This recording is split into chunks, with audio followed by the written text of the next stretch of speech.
And for those of us that need night lights, there's a really cool little LED night light over there. And if you were to burn a typical 60-watt bulb in a room somewhere, like maybe your kitchen, you have a light in the kitchen and you need to have it on, or in the bathroom, and you were to change that up for that little LED night light, we're talking about an annual savings of about $94. That's not bad. There's some other things I could do with that $94. Now the one I have on the table over there is directional, so I can focus it to be in a specific direction. And it's LED, and it's a motion sensitive light. Because if I'm sound asleep, do I really need the light on? No. If I need the light so I can go to the bathroom in the middle of the night, I just want to make sure that it's going to come on when I need it. So we're only using what we need when we need it. Outdoor lighting. Same principle.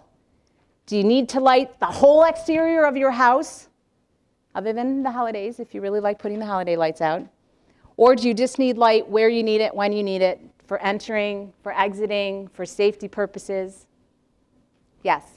I had to replace my bulbs lately, and I could not find a CFL type outdoor light to save my soul. Am I barking up a wrong tree, or I just didn't look in the right place? I think you just didn't look in the right place. Has anybody else not? Well, you have to change the whole lighting fixture. No, you can put that into, we have them in our regular lighting fixtures. Yeah, it's the cold. It's the cold. It's the cold. Right. So there is such a thing then, the outdoor lights with CFL. Yep. Make sure that they're motion sensitive. And again, just like the other technologies, we're going to start to see dramatic changes here. You're going to start to see so many more things available that are LED technology. Your action list. I hope you all took copious notes. Turn off your unused lights. Install CFLs, but do that responsibly. If you're using night lights, make sure they're night lights. Use lower wattage lights and use things and light the space where you need it, when you need it. And motion sensor lights outdoors. There's a table over here with lots of information about lots of programs available right now. But if you don't want to take a bunch of paper home and you want to spare a few trees, I know a place you can get all that same information, and I bet you know what it is too. Penfield.org. Thank you. All right. Did everybody write that down? If you didn't, we'll make sure you have that information. And there's also a little table right out here in the hallway. Yeah, sign up for the newsletter if you haven't already. Fantastic. There is a monthly outgoing newsletter. So the whole idea here was conserve a little and save a lot. Fill out your action plan. Remember, I get to keep a copy of that. I'm going to call you in a month and see how you're doing. No, I'm kidding. I'm not going to really do that. But do keep it a copy and share a copy with me. When you get home, maybe stick it on the icebox. Stick it somewhere that you're going to really look at it. Make it a plan. Make it an action plan. Make it something you do, not just something you talked about once and then forget about it when you get home. Take action.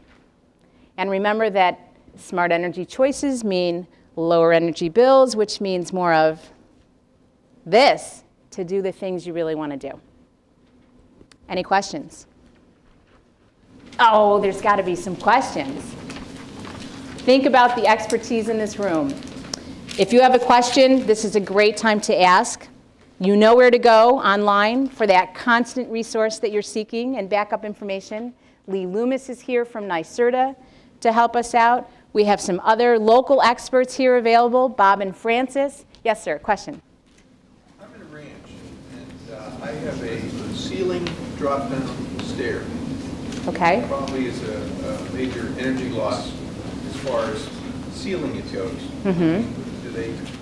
Do the ceiling strips that you buy for, say, like your windows that you stick on those, do they work fairly well with that? Yes.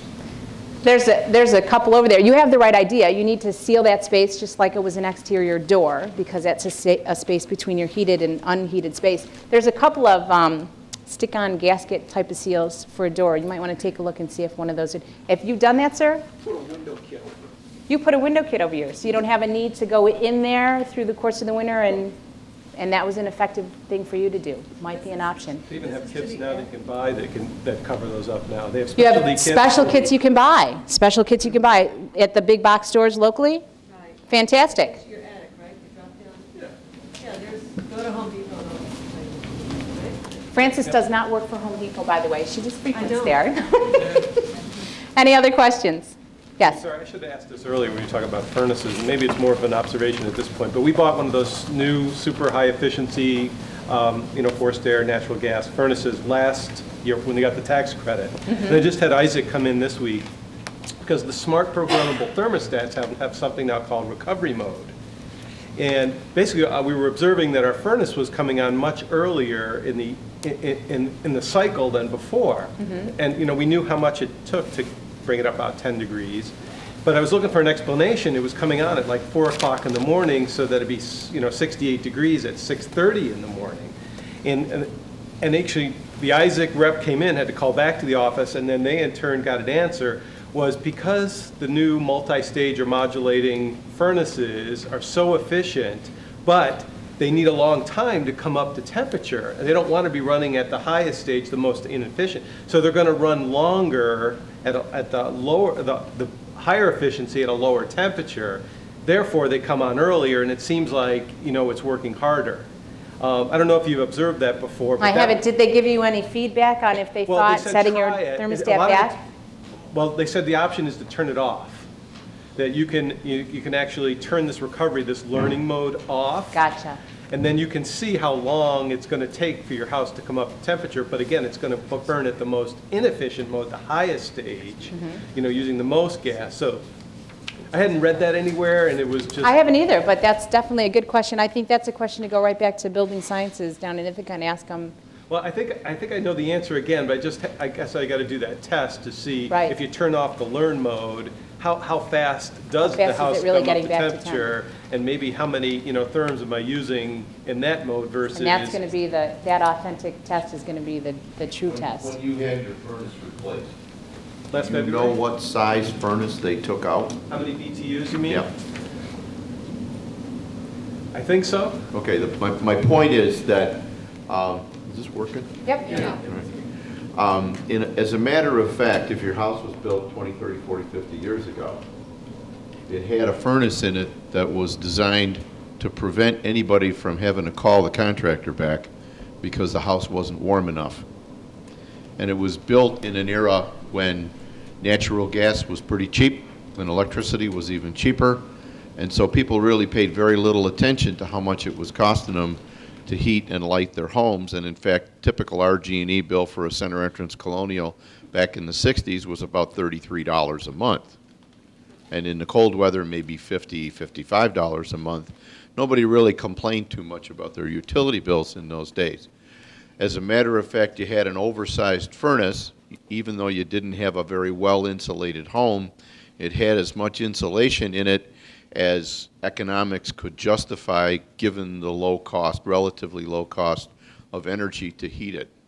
And so in all probability, now here you are in the 21st century with gas that costs 4 or 5 times as much as it cost back in the 60s or 70s, electricity similarly, and now we're paying attention to how much it costs. We're also paying attention to not just how poorly insulated your home is, but also the primary focus of the programs that I represent on behalf of NYSERDA is comfort. If you're standing in front of your window looking out on your front lawn in your bare feet and your feet are cold, energy efficiency isn't really your problem. Your problem is your home is leaking. It's leaking warm, moist air. It's leaking it out through the band joist. It's leaking it around the windows. It's leaking it up through the pipe chases and electric wire chases that the carpenter left for the plumber and the electrician. All of the things that Kimie's talked about here in the last hour or so. And the idea is to get at those things and treat the whole house as a system of energy interacting subsystems, and to determine what needs to be done first, second, third, fourth. And the way to do that is to have a comprehensive assessment done of the energy use in your home. Comprehensive home assessment is the new name for what we all used to have gotten comfortable calling the energy audit. But in fact, it takes a couple of people. It involves a blower door. There's about 3 hours worth of data collection that gets done. They use infrared cameras. They use a thing called a duct blaster. And they pay attention to where all the energy is going. And they provide you with a report about 10 or 12 pages long on your home specifically and what you should do first at the least cost, next at a little more cost, next at a little more cost. And typically that list involves first and foremost some insulating and air sealing, and then some attic insulation, and then some wall insulation. Did I say furnace yet? No. Okay. Down about number 4, now that we've lowered even further the design heat loss of your home, which maybe originally was 150 or 175,000 BTUs an hour at design, now we've gotten it down to maybe 97 by doing this insulating.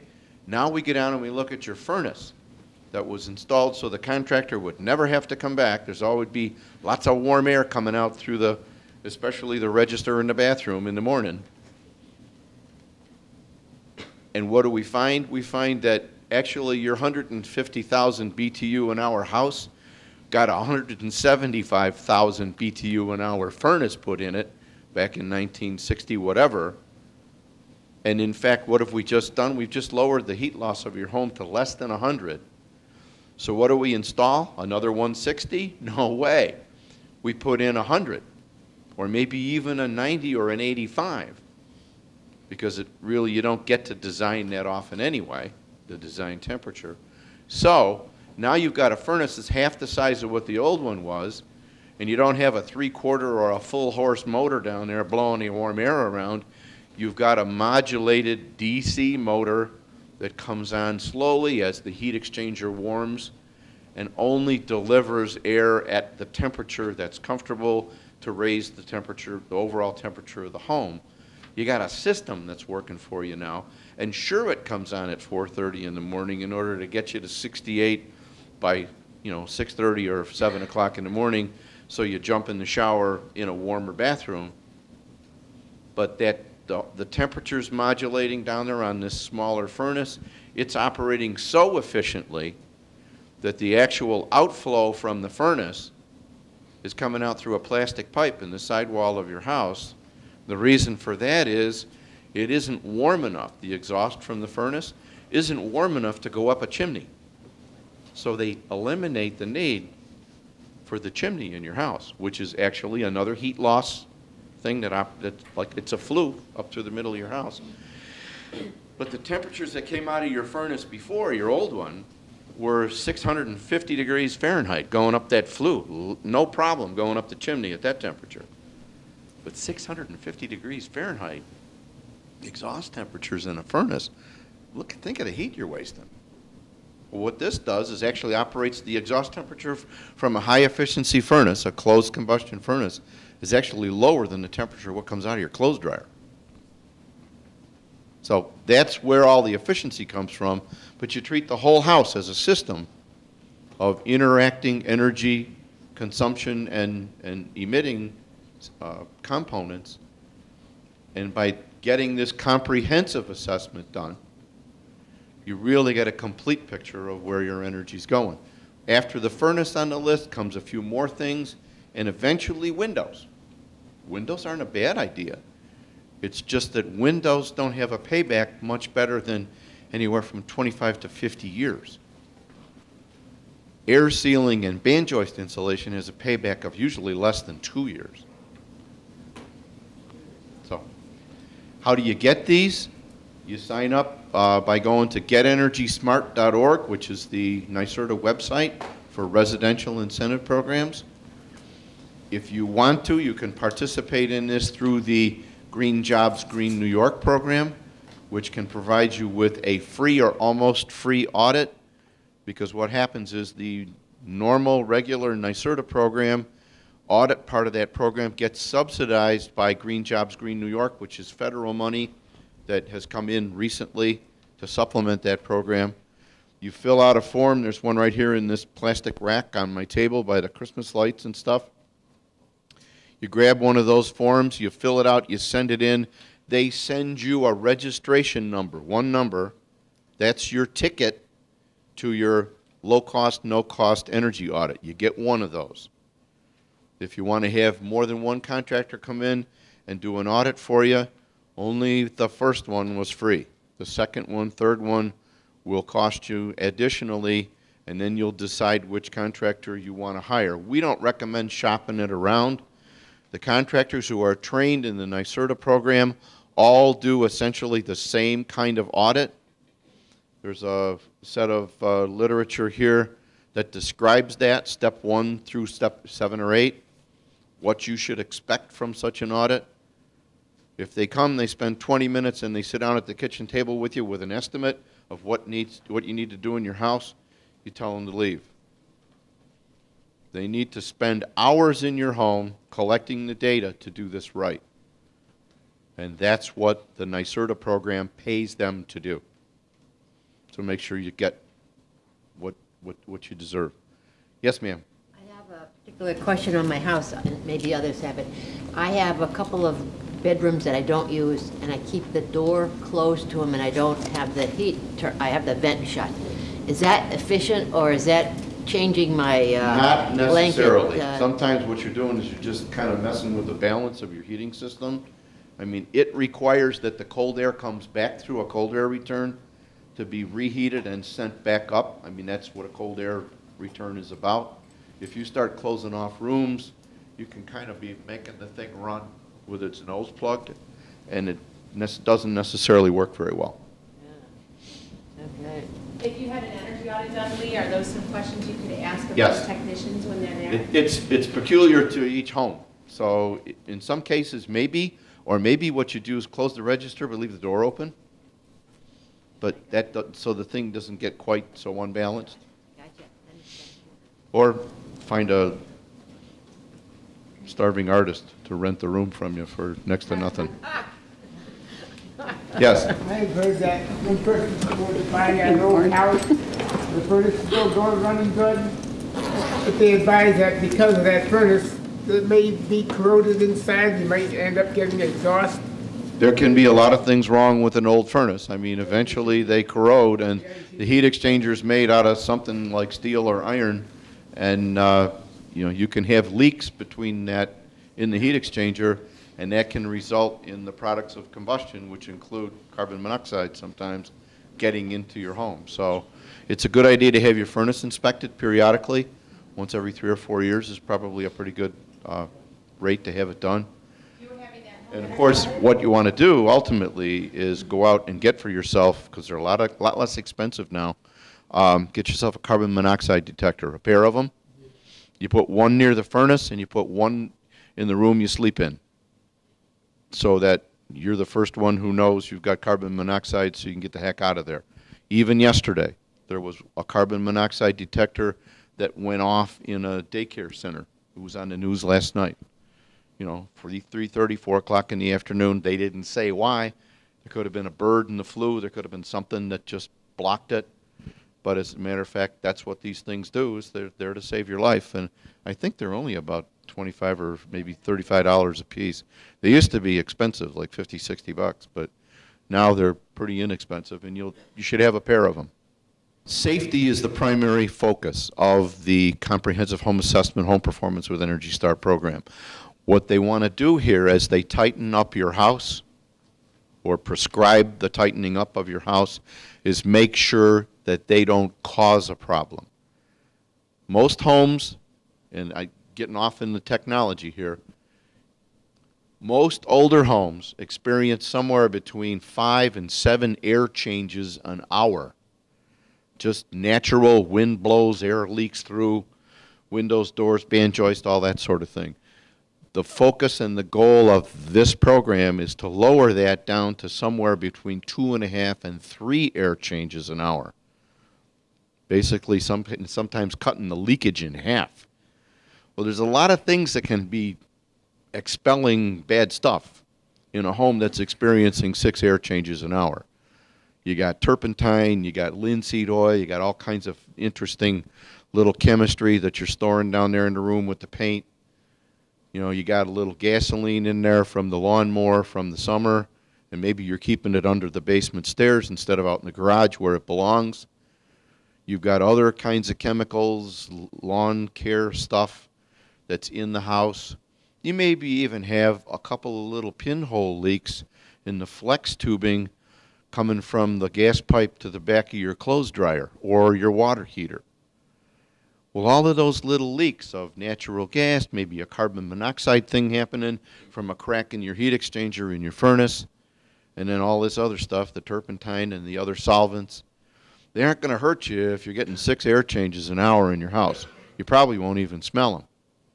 But if you start to tighten the house up, now suddenly things that have always been going on, contractor didn't cause them, now suddenly they accumulate and you could have a problem. So typically, the comprehensive home assessment contractor, first thing they do when they come through the door is they've got a sniffer, and they're looking for carbon monoxide and natural gas if you have a natural gas service to the home.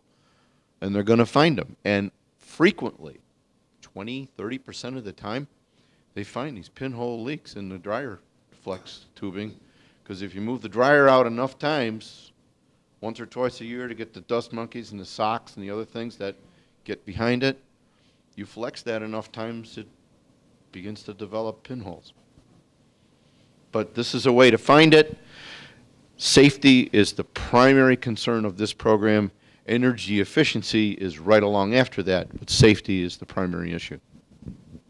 Yes, sir. I had an energy audit done about a month ago, and the contractor did find 3 natural gas leaks. Hot water tank for one. Okay. And if I wouldn't have had the audit done, I wouldn't have known of the gas leaks. So it's a great benefit to get It was. Yes. I have a split level home, kitchen, living room, dining room, and bedrooms. And I have this terrible draft that comes down the stairs. I've tried, the attic is just, you know, just the, push the walk no, it's crawl space. So I sealed that last year thinking, well, maybe it's the draft is coming from the attic. Still get the draft coming straight down the stairs. I had somebody come in and they said that they thought that the draft was coming from the basement up through the stairs. Is it possible? Cold air falls, warm air rises, but usually if you're standing at the bottom of the stairs, you'll feel the draft. Oh. It's the tumbling, Yeah. more dense air that comes down the Yeah. stairs. So Definitely an air exchange, and the best advice we can give you, yeah, is find out where it's coming from. Is it that saggy insulation I talked about? Is it the attic? Look at everything. Yeah. Because it may be Right. a combination of things that's giving you that. is it possible that just some holes need to be sealed up in the basement? Oh, I sure. mean, could it be something like that? It might be. As simple as that? Here's another thing to understand if you decide to have this audit done. It doesn't mean that you have to do everything they found. What they're going to do is they're going to prioritize a list of things for you, and then ultimately, with some good consultation, you're going to decide what you want to do, and what you can do yourself, and what you're going to hire out, and how it's all going to work. And these contractors are in business to make money. They're going to give you a proposal. Right. It's going to be an integral part of this 20-page or 12-page report. What you should do first, how much it's going to cost, how much it's going to save you, second, third, fourth, and so on. Right. And you pick from that list some or all of those things, and depending on whether you income qualify, there can be grants, there can be low-interest loans, and if you pay for it all yourself out of your own resources, NYSERDA will refund 10% of what you spend as a coupon. Thank you very much for, you get cash back for doing this. Doesn't this end in April? That particular program with the 10% cash back is continuing. Oh, okay. There are other programs that come and go that are run by the utilities, which they end when they run out of money. The NYSERDA programs, on the other hand, are continuous because they collect money from a different resource than the utility programs do. And can I just add to that? I think the utility right now is also offering rebates. A few $100, for example, if you install certain efficiency furnace in your house. For example, RG&E right now. Now, those rebates come and go because the money gets used up very fast. Right. That information is also on the website, but the reason I want to point out is one of the good things about this Green Job Green New York program is it doesn't restrict you to take advantage of these other rebates and incentives. So you can get your home energy audit done. You get a weather sealing or insulation, and eventually, if you wanted to do a furnace, they have rebates available. Again, those rebates get used up very fast. NYSERDA rebate is actually already used up, although we get ours from RG&E. They still have some money left. So go and take a look. Okay. And the other part of it is, we talk about for residential, business. These are rebates that's available for business as well, particularly small business. I just spent 20 minutes in the hall talking to Tony about the facilities that the town of Penfield has. The highway garage, the town hall, other places.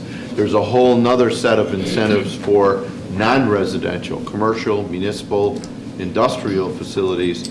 So if any of you have your own businesses or you work in a business that hasn't yet had an audit, there's another audit program for businesses and industry as well. So nobody gets left out of this. Yes, ma'am. If I had one of these audits years ago, can I do it again? How long ago? 3, 4, 3? Let's take a look at who you had do it. Was it part of this program? But actually, you should still have, once you get your comprehensive home assessment done and you get your shopping list from that, if you paid for items 1, 2, 3 on the list and had those done, now you've got a little more money, you want to go back and do 4, 5, 6, that's perfectly permissible. There's no time limit as long as it's your home and you were the one who had the audit done and you're still there. New homeowner gets another audit, but for you, you can still use the same shopping list.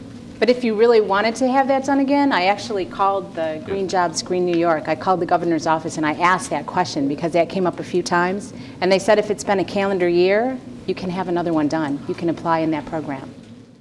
And now, without further ado, I have another guest that I would like to share with you today, and it's Frances DeWitt coming from Aspire Clean Energy, and she's going to tell you about this really cool program they're working on with the Penfield Central School District. Frances. Thank you, Kimie. I appreciate this.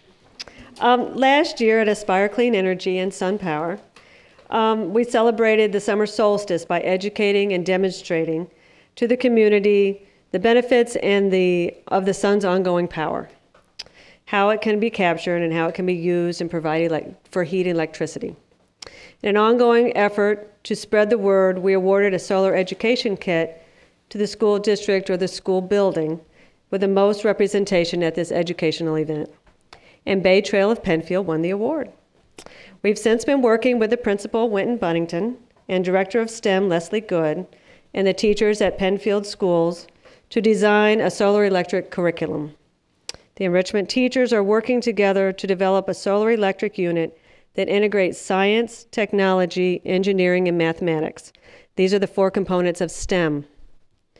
The students will hypothesize, test, monitor, graph, and chart results, and draw conclusions concerning their solar PV systems.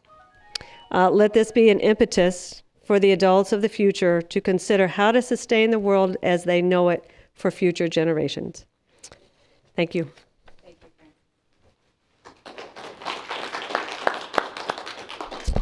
I would like to just take a minute and say thank you to everyone that came here today. Special thanks to Kimie Romeo for her presentation, Lee Loomis, and Frances. It was a great dialogue, great information. These are the types of things, it's the little things. It's not the big things, it's the little things that we can do that can help reduce energy, can help us save cost in our homes, and everybody today are looking for ways to reduce cost, to save that extra money, whether it be for college for the kids or that next project that they have. Everything that we do helps this program, and I just want to say thank you to everybody that participated, the audience, the questions, even the audience challenged the experts on some of their questions, which is great because then the next time we do this program, it gives us the opportunity to make it even better. So we look forward on behalf of the Environmental and Energy advisory committee within Penfield, we look forward to the next program or the next couple of programs that we do, not only to help our residents, but to help our businesses in Penfield. So thank you very much for your time. Thank you very much for the questions. And again, thank you very much for this program.